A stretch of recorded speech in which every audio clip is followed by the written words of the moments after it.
আমি আজকে just as a gesture of goodwill আমি নামটা কইলাম না কে করিছে কয়া দেবো কিন্তু কে করিছে এইটা এই হট্টগোল হয়ে কেন সুষ্ঠুভাবে শেষ করতে পারলেন না তাফসির মাহফিল আজারি সাহেব কারণ বিএনপি নেতারা প্রকাশ্যে বলিছে মাহফিলে আজারি সাহেব হেস্তনেস্ত শিকার হবে এটা কইছে বিএনপি নেতা সত্যি কথা আমি ব্যানে করছি না এই যে শুনেন রহমান আজারি বক্তব্য রাখে বিএনপির বিপক্ষে এত সাহস সে কোথায় পায় আপনি এই জামাতের পক্ষে কথা বন্ধ করেন নাহলে এই দেশের মানুষ যেভাবে আপনার এই যে মাহফিল করে মাহফিলে কিন্তু আপনি আস্তে শিকার হবেন এই মুসলিম লীগের কারণে কারণ এই মুসলিম লীগ কিন্তু বিএনপিকে পছন্দ করে এই মুসলিম লীগ কিন্তু অন্য সংগঠনকে পছন্দ করে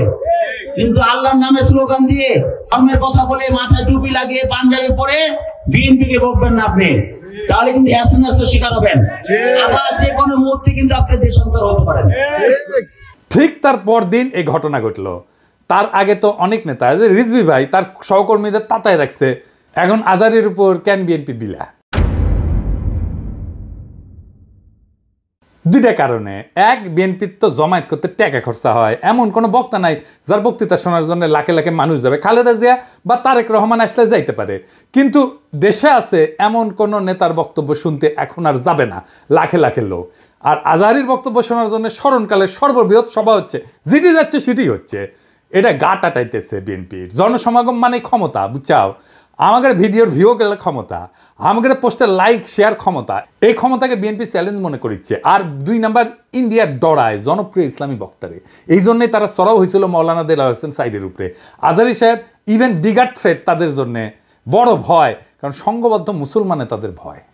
আজহারি জামাত করে না তার বয়স কম তারা যুদ্ধাপরাধী বানাইতে পারবে না চমৎকার কথা বলে আধুনিক মননশীল অপূর্ব সুন্দর গলা আর চেহারা মাশাআল্লাহ ইংরেজি বলতে পারে ভালো এইরকম একজন দায়ীকে কোনোভাবে টলারেট করবে ইন্ডিয়া করবে না এক বেকুব তার মাথার দাম ধার্য করেছে শুনেছেন শুনেন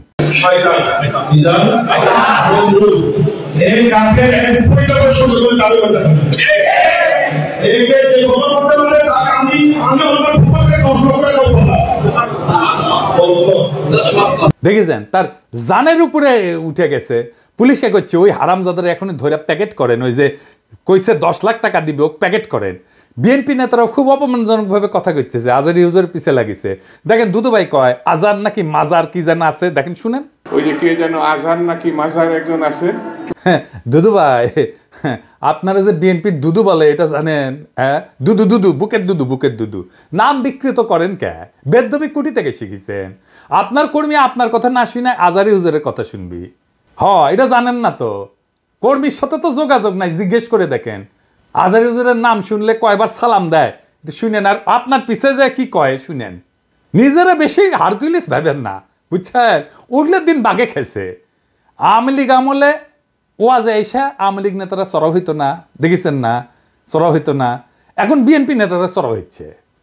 এই যে দেখেন এটা আমার শহরে বগুড়ায় মৌলানা বজরুল রশিদ মিয়া আমি কলে খুব পছন্দ করি খুব চমৎকার একজন আলেম কলে খুব সুন্দর ওয়াজ করেন ওনার উপরে চড়াও হয়েছে মিজাজ খারাপ হয়ে গেছে দেখে আর চড়াও হয়েছে কে আওয়ামী লীগের পান্ডা মোহনের ভাই বিএনপি নেতা বাদশা দুই ভাই দুই দল করে এক ভাই আওয়ামী লীগ এক ভাই বিএনপি ওর ভাই বগুড়া শহরের কোনো জমি বাকি রাখে না এই যে মোহন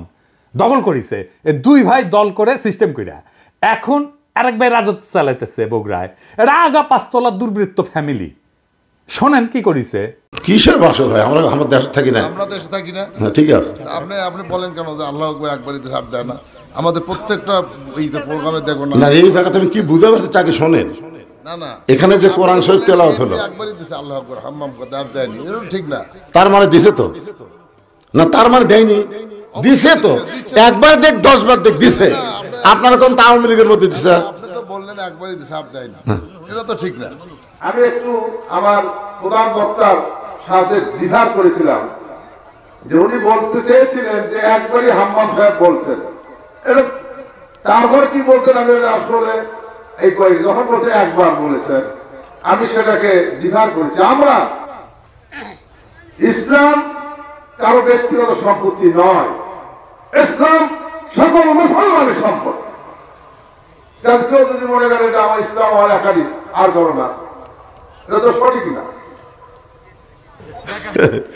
যারা ক্ষমতার থাকতে যা করেনি এরা ক্ষমতার যাওয়ার আগেই তার সাথে বেশি করতেছে। ধরে কোন কথা ঠিক কি না? রাধাবার সাথে আউট হয়ে গেছে।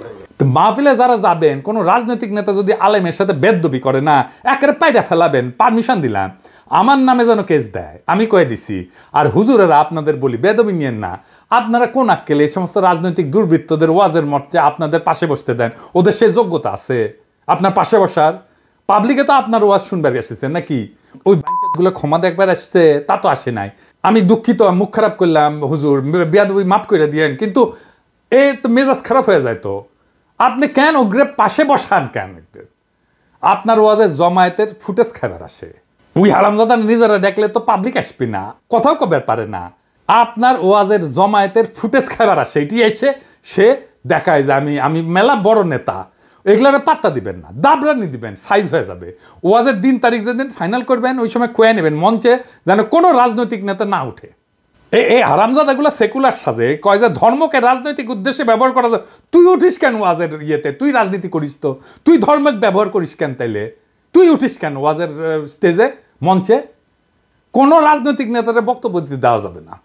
ওরা কয় না নির্বাচনে আসেন, রাজনীতিতে আসেন, কয় না। হ্যাঁ, এই যে দুদু ভাই কইছে, এই যে শুনেন, ভাইরে রাজনীতি করবেন স্বনামে আসে, আড়াই লাখ লাগে রাজনীতি করেন। এবার কইবেন তুই এটা ওয়াজ কর, নিজে নিজে কর, দেখি দেখি হাউ মেনি প্যাডিতে হাউ মেনি রাইস, পারিস নাকি দেখি। আগামীর বাংলাদেশে রাজনৈতিক দুর্বৃত্তদের ঠাঁই নাই। হাজারো ছাত্র জনতা এমনি এমনি তাদের জীবন দেয় নাই। আমরা নতুন রাজনীতি চাই, আমরা নতুন কণ্ঠস্বর চাই, আমরা ফ্রেশ জিনিস চাই, সেকেন্ড হ্যান্ড মাল না। ইনকিলাব জিন্দাবাদ।